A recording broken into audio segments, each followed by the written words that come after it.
கிறிஸ்துவுக்குள் அன்பான தேவனுடைய பிள்ளைகளே, இயேசுவின் நாமத்தில் அன்பின் வாழ்த்துக்கள்.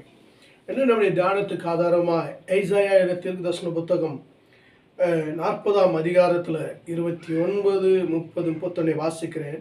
சோர்ந்து போகிறவனுக்கு கர்த்தர் பலன் கொடுத்து, சத்துவமில்லாதவனுக்கு சத்துவத்தை கர்த்தர் பெருக பண்ணுகிறார். இளைஞர் இளைப்படைந்து சோர்ந்து போவார்கள், வாலிபர்களும் இடறி விடுவார்கள்.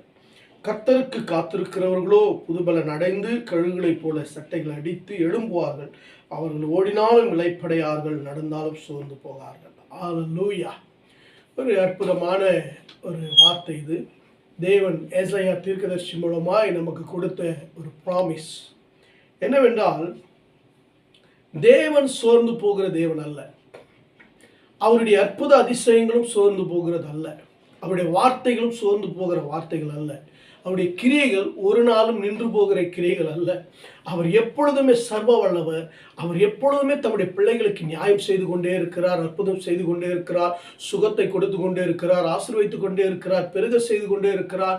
அது மாத்திரமல்ல, அவருடைய திட்டங்களை, நோக்கங்களை அவர் செயல்படுத்தி கொண்டே இருக்கிறார். அவருடைய வெளிப்பாடுகளை அவர் நிறைவேற்றி கொண்டே இருக்கிறார். இன்றைக்கு நம்முடைய வாழ்க்கையில அவருடைய தீர்மானங்கள் செயல்பட்டு கொண்டிருக்கிறது. அவர் தெரிந்து கொண்டு அழைத்த அந்த நோக்கத்தின் காரியங்கள் எல்லாம் கட்ட நிறைவேற்றி கொண்டிருக்கிறார். அவருடைய ஞானமும் அறிவும் நமக்குள்ள செயல்பட்டு கொண்டிருக்கிறது. அவர் மகிமையான தேவன். அல்லேலூயா. அப்படிப்பட்ட தேவனை நாம் ஆராதித்துக் கொண்டிருக்கிறோம். என் அன்புக்குரியவர்கள், அவர் சொல்லுகிறார், சோர்ந்து போகிறவனுக்கு அவர் பலன் கொடுத்து சத்துவம் இல்லாதவருக்கு சத்துவத்தை பெருக பண்ணுகிறார். சோர்ந்து போய் விடுகிறோம், பலவீனப்படுகிறோம், சத்துவம் இழந்து போகிறோம், இளைப்படைந்தவளாய் மாறிவிடுகிறோம். இளைப்பாறுதல் இல்லாமல் நாம் தோய்ந்து போய் விடுகிறோம். நம்முடைய வாழ்க்கையில பலனை தேடுகிறோம். ஆனால் இங்கே ஒரு மனிதனுடைய வாழ்க்கையில ஒரு பலனை கொடுக்கக்கூடிய காரியத்தை நாம் பார்க்கிறோம். அது யாரால் முடிகிறது என்றால், சோர்ந்து போகிறவனுக்கு பலன் கொடுக்கிற தேவன். அநேக நேரங்களில் நாம் சோர்ந்து போய் விடுகிறோம். இங்க ரொம்ப அழகா சொல்லப்படுகிறது, சோர்ந்து போகிறவருக்கு பலன் கொடுக்கிற தேவன். இங்கிலீஷ்ல பார்த்தீங்கன்னா அங்கே சொல்லப்படுகிற மைட்டி பவர் என்று சொல்லப்பட்டிருக்கிறது. மைட்டி பவர், அதாவது பார்த்தீங்கன்னா மைட்டி பவர் அப்படின்ற வார்த்தை ரொம்ப அற்புதமான ஒரு வார்த்தை. நம்முடைய வாழ்க்கையில் அவருடைய மகிமையான வல்லமை, உயர்ந்த வல்லமை, திவ்ய வல்லமை நமக்குள்ள செயல்படுகிற தக்கதாக சோர்ந்து போகிற நேரங்களில் அவருடைய பலன் இறங்கி வர செய்வார். கிதியோன் சோர்ந்து போகும் பொழுது கர்த்தர் அவரை பலப்படுத்தினார். சிம்சோன் தன் பலத்தை எல்லாம் இழந்த பொழுது கர்த்தரிடத்தில் வேண்டிக் கொள்ளும் பொழுது மறுபடியும் புது பலனை அவர் பெற்றார். சோர்ந்து போகிறவர்களுக்கு பலன், சோர்ந்து போகிறவர்களுக்கு பலன். ஒருவேளை நீங்கள் சோர்ந்து போயிருக்கலாம், வியாதி நிமித்தம் சோர்ந்து போயிருக்கலாம், கடன் பிரச்சனை நிமித்தம் சோர்ந்து போயிருக்கலாம், பிள்ளைகளை நிமித்தம் சோர்ந்து போயிருக்கலாம், ஒருவேளை ரட்சிக்கப்படாத புருஷ நிமித்தம், இல்லை குடும்பத்தில் பல பிரச்சனைகளின் நிமித்தம் நீங்கள் சோர்ந்து போயிருக்கலாம். அதை மேற்கொள்ள முடியாமல் தவித்துக் கொண்டிருக்கலாம், அதை ஜெயிக்க முடியாமல் நீங்கள் தவித்துக் கொண்டிருக்கலாம். ஆனால் கர்த்தர் இன்றைக்கு சொல்லுகிறார், சோர்ந்து போன உன்னை கர்த்தர் பலப்படுத்துவார்.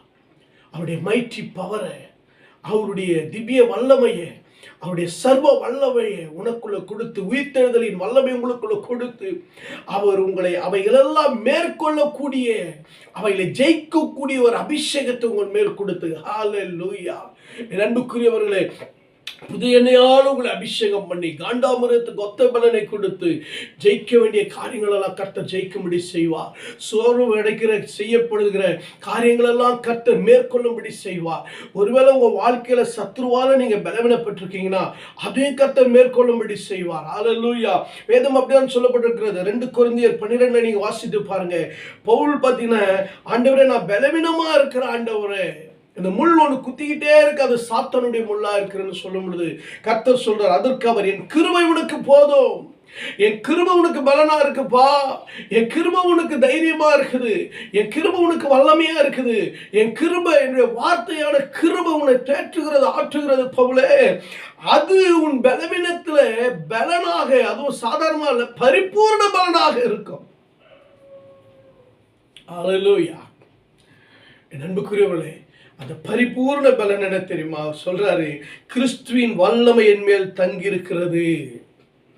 என் பலவீனங்களை குறித்து நான் மிகவும் சந்தோஷப்பட்டு மேன்மை பாராட்டுவேன். ஏன்னா என் பலவீனத்தில் அவருடைய வல்லமை இறங்கி இருக்கப்பா. கிறிஸ்துவின் உயிர்த்தெழுந்த வல்லமை, அவருடைய அபிஷேகத்தின் வல்லமை, வார்த்தையின் வல்லமை, கிருபையின் வல்லமை எனக்குள்ள இருக்கிறதுனால நான் எவ்வளவு பலவீனப்பட்டாலும் அந்த பலன் எனக்கு போதும், அந்த பலன் எனக்கு போதும். அவர் சொல்லிட்டாருன்னு சொல்லி ஓட ஆரம்பித்தார். அதுதான் சொல்றார், என்னை பலப்படுத்துகிற கிறிஸ்துவினாலே நான் எல்லாவற்றையும் செய்து கொண்டிருக்கிறேன். உங்களை பலப்படுத்த இயேசு கிறிஸ்து இருக்கிறாருங்க. அவர் கொடுத்த பரிசுத்த ஆவியானவர் இருக்கிறார். ஆமென். மேல் வீட்டாரில் காத்திருந்த சீஷரும் இறங்கின பரிசுத்த ஆவியின் பலன். அதுக்கு பிறகு அவங்க சோர்ந்தே போலங்க. இயேசு கிறிஸ்து மரணத்துக்கு பிறகு அவர்கள் சோர்ந்து போனார்கள், துக்கப்பட்டார்கள், நம்பிக்கையற்று போனார்கள். ஆனால் அந்த நம்பிக்கையும் சோர்வும், நம்பிக்கையற்ற நிலையும், சோர்வான நிலையும், பலவீனப்பட்ட நிலையும், பயந்து போன நிலையும், குழப்பத்தின் நிலையும் மாற்றுகிறதற்கு இயேசு கிறிஸ்துவின் உயிர்த்தெழுதலின் வல்லமை, அவர்கள் மேல் இறங்கின பரிசுத்தாவின் அபிஷேகம் அவர்களை பலப்படுத்தினது, ஊன்ற கட்டினது, தேசத்தை அசைக்கும்படி செய்தது, ஆத்துமாவை அறுவடை செய்தது, தேசத்தில் ஒரு பெரிய எழுப்புதலை கொண்டு வர அவர்கள் காரணமாக இருந்தார்கள். இன்றைக்கு உலகமே இயேசுவை பின்பற்றுகிறதற்கு காரணம் அவர்கள் மேல் இறங்கின பரிசுத்தாவின் அபிஷேகம். சீஷர்கள் எங்கும் புறப்பட்டு போய் கர்த்தருடைய வார்த்தையை பலத்த கையோடு பலமாய் கிரியை செய்ய ஆரம்பித்தார்கள். பலத்த செய்கைகள் நடக்கப்பட்டது, பலத்த கிரியைகள் நடத்தப்பட்டது, பலத்த காரியங்களை கர்த்தர் செய்ய ஆரம்பித்தார். அந்த நாட்களை கர்த்தர் உன்னை கொண்டு கர்த்தர் செய்ய போகிறார். சோர்ந்து போகாமல் தேவனுடைய வல்லமை உங்களுக்குள்ளே, அவருடைய மகிமை உங்களுக்குள்ளே இன்னும் அதிகரிக்க போகிறது. அவருடைய வல்லமை பெருக போகிறது. அதுதான் வேதம் சொல்லப்படுது பாருங்க, சத்துவத்தை பெருக பண்ணுகிறார். அல்லேலூயா. அதுதான் பார்த்தீங்கன்னா எபேசியர் 6 சொல்லப்படுது, கடைசியாக சகோதரருடைய சத்துவத்தின் வல்லமையில பலப்படுங்கள், சத்துவத்தின் வல்லமையில பலப்படுங்க. கடைசி நாட்கள் நம்ம வாழ்ந்துகிட்டு இருக்கிறோம். பிசாசோட போராட்டங்கள், உலக மனிதரோட போராட்டங்கள், பிரச்சனைகளை ஜெயிக்க நாம் செய்ய வேண்டியது தேவ பாதத்தில் அமர்ந்து, கிறிஸ்துவின் பாதத்தில் அமர்ந்து அவருடைய சத்துவத்தின் வல்லமையில இன்னும் இன்னும் இன்னும் இன்னும் இன்னும் அதிகமா பலப்படணும். ஏன்னா தீங்குகளை எதிர்த்து நிற்க, சத்துருவை எதிர்த்து நிற்க, சகலத்தை செய்து முடிக்க திராணி உள்ளவர்களா இருக்கும்படிக்கு தேவனுடைய சர்வாயுத வர்க்கத்தை நாம் தரித்துக் கொள்ள வேண்டியது இருக்கிறது. சத்தியம், நீதி, சமாதானம், ஆயத்தம், சுவிசேஷம், அன்புக்குரியவர்களே, விசுவாசம், ரட்சண்யம், தேவ வசனமாகி ஆவின் பட்டயம், ஜப வாழ்க்கை, இதெல்லாம் நமக்கு வேணுங்க. நாம் பிடித்து நடக்கணும். கர்த்தருக்குள் பலப்படுங்க. உங்களை நீங்க பலப்பட்டுக்காதீங்க. அதுக்கு பாருங்க, அதுக்கு அடுத்த சொல்றார் பாருங்க, இளைஞர் இளைப்படைந்து சோர்ந்து போவார்கள், வாலிபர்களோ இடறி விடுவார்கள். இன்னைக்கு இளைஞர்களும் வாலிபர்களும் என்ன தெரியுமா, தன் பலத்தை வச்சுக்கிட்டு, பராக்கிரமத்தை வச்சுட்டு எதையும் சாதிக்கணும்னு நினைக்கிறாங்க. ஆமா, வாழ்க்கையை அவங்களே தேடிக்கிறாங்க, அவங்களே எல்லாத்தையும் முடிவு பண்ணிட்டு எல்லாம் செய்யணும்னு ஓடுறாங்க. வேஸ்ட்டுங்க. இடறி விழுந்துருவாங்க, சோர்ந்து போயிடுவாங்க. தன் சுய பலத்தில், தன் சுய ஞானத்தில் நின்னவர்கள் எல்லாம் விழுந்து போனார்கள். ஆமாங்க, காயின் விழுந்து போனார். தன் சுய பலத்தை வச்சுட்டு, தன் பலத்தை வச்சு தம்பியை கொன்னுட்டாரு, விழுந்து போனார். என் அன்புக்குரியவர்களே,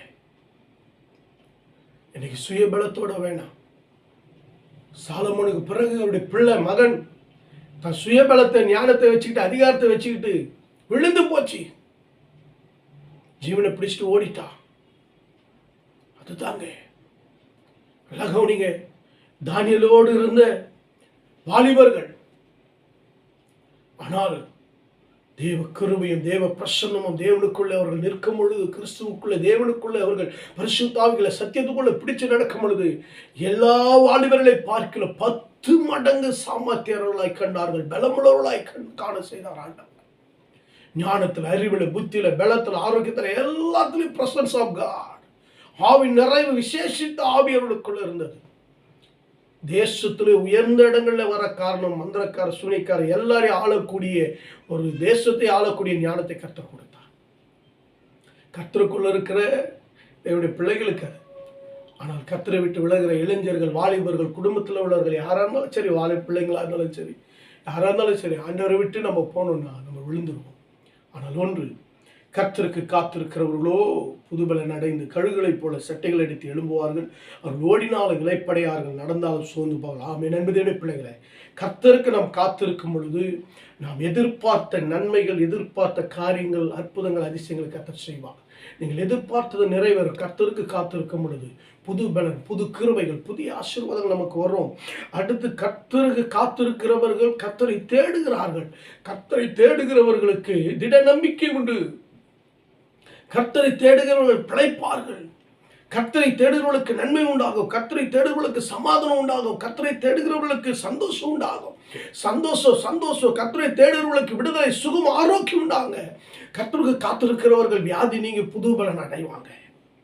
அது மாத்திரம் இல்லை, கர்த்தருக்கு காத்திருக்கவங்க என்ன தெரியுமா, கர்த்தர் மேல நம்பிக்கை வச்சு காத்திருக்கிறாங்க. ஆனால் அவங்க நம்பிக்கை கர்த்தர் வீண் போக விட மாட்டார். அவர்களை வெட்கப்படுத்த மாட்டார். அவங்க நம்பிக்கை தக்கதான அதிசயங்களை, ஆச்சரியத்தை, அற்புதத்தை கர்த்தர் செய்வாங்க. நீங்க காத்திருக்கீங்களா? கர்த்தர் நிச்சயம் செய்வார்.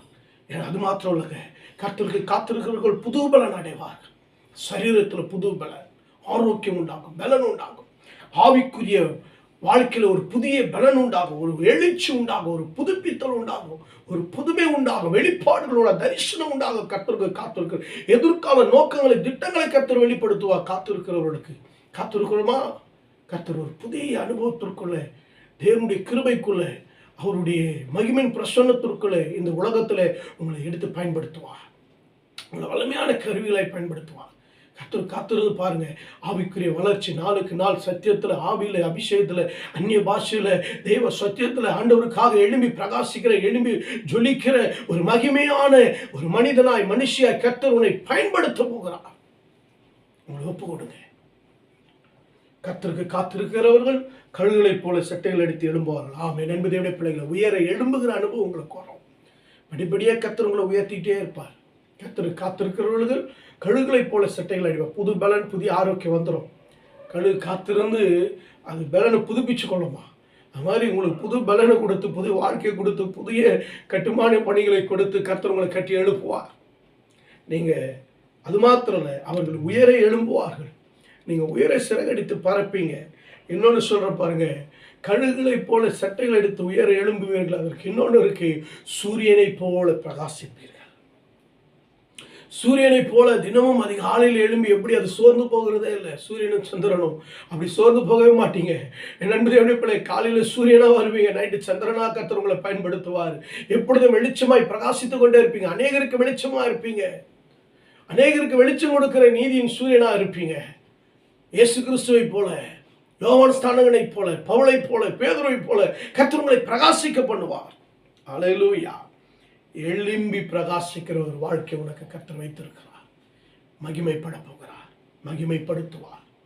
அதுக்கு பிறகு கர்த்தருக்கு காத்திருக்கிறவர்கள் ஓடினாலும் சரி, நடந்தாலும் சரி, அவர் வாழ்க்கையில் சோர்வு வராது. ஏன்னா கர்த்தர் புது பலனை கர்த்தர் கொடுப்பார். கண்களை பிடிச்சு வைப்போமா.